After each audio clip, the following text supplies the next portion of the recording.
क्या पीएम मोदी की सदस्यता खतरे में है? जी, इस खबर को देखिए। मोदी को लेकर एक बहुत बड़ी विस्फोटक खबर है ये, जिसकी चर्चा नहीं हो रही, जिस पर कोई डिबेट नहीं हो रही।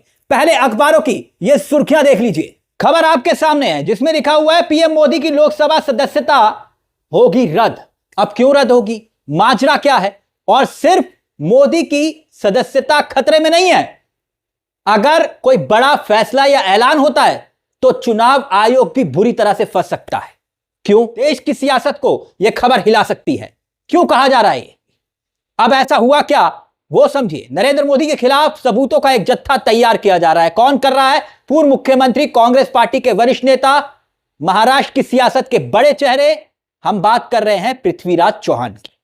पूर्व मुख्यमंत्री हैं महाराष्ट्र के। अब वो सबूतों का जत्था क्यों तैयार कर रहे हैं मोदी के खिलाफ? तो मोदी के खिलाफ सबूतों का बंडल तैयार करने वाली बात आई कहां से? उनके एक साथी हैं, आप कह सकते हैं कि कांग्रेस के कार्यकर्ता हैं, कदम प्रफुल्ल। उनके साथ चौहान साहब हाई कोर्ट जाने की पूरी तैयारी कर चुके हैं और हाई कोर्ट में ये सारे सबूत मोदी के खिलाफ रखे जाएंगे। दावा ये कि ये सारे सबूत नरेंद्र मोदी के खिलाफ हैं।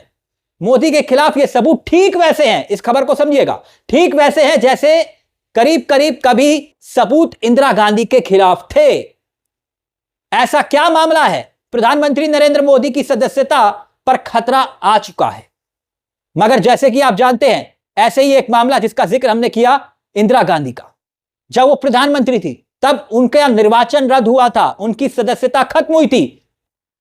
इतना बड़ा मामला था कि इलाहाबाद हाई कोर्ट ने, याद करिए, एक और मामले की याद दिला रहा हूं, इलाहाबाद हाई कोर्ट ने बाला साहब ठाकरे पर 6 साल तक चुनाव ना लड़ने और मतदान ना कर पाने के लेकर प्रतिबंध लगाया था। मामला वो भी आचार संहिता के उल्लंघन का था और अब भी चुनावी आचार संहिता के उल्लंघन का है। अब खबर यह है कि हाई कोर्ट में इन सबूतों पर अगर ढंग से जिरा हो गई, बहस हो गई, अगर जज जगमोहन लाल सिन्हा, यानी कि जिन्होंने इंदिरा गांधी के खिलाफ फैसला किया था, उनके निर्वाचन को रद्द किया था, वैसे ही अगर कोई हुआ सिन्हा साहब की तरह, तो मोदी की सदस्यता पर भी तलवार लटक सकती है।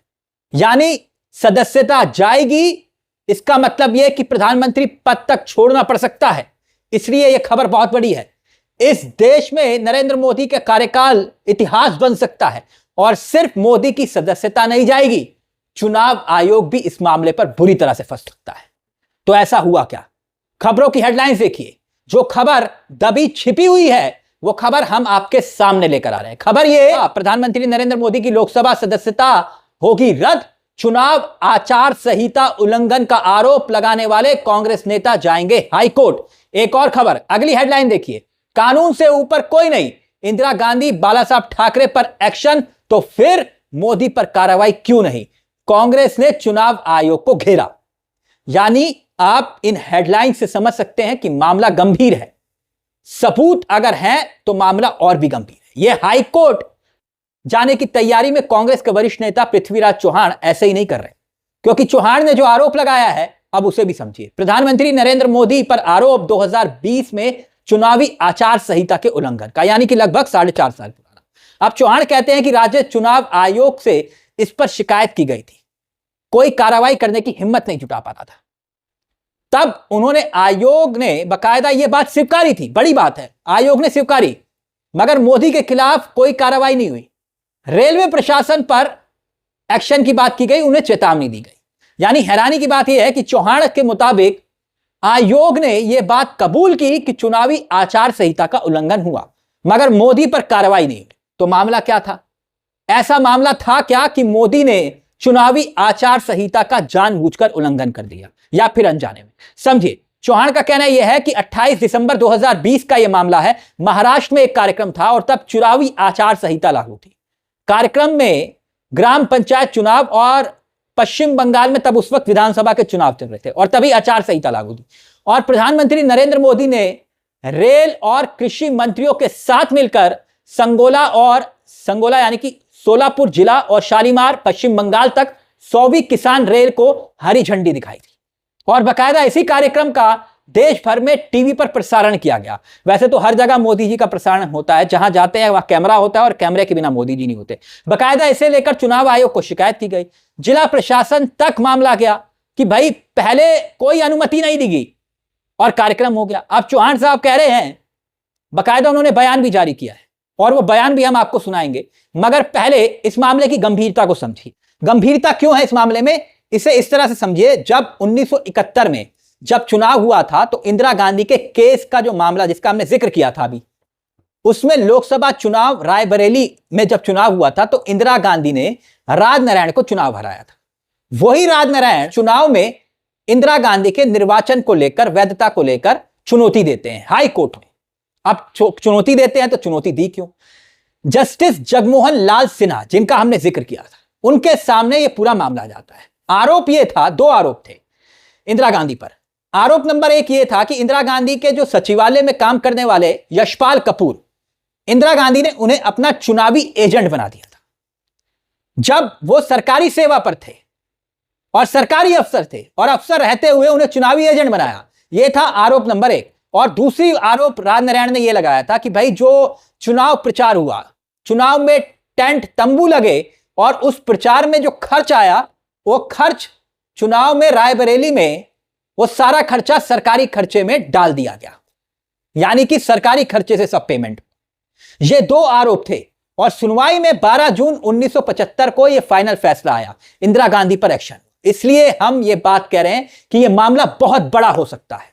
मोदी के खिलाफ हाईकोर्ट जाने की तैयारी पृथ्वीराज चौहान कर रहे हैं। अब चौहान क्या कह रहे हैं वो देखिए। चौहान कह रहे हैं कि जब पूर्व प्रधानमंत्री इंदिरा गांधी और दिवंगत शिवसेना सुप्रीमो बाला साहब ठाकरे के खिलाफ कड़ी कार्रवाई की गई थी तो नरेंद्र मोदी को क्यों बख्शा जा रहा है?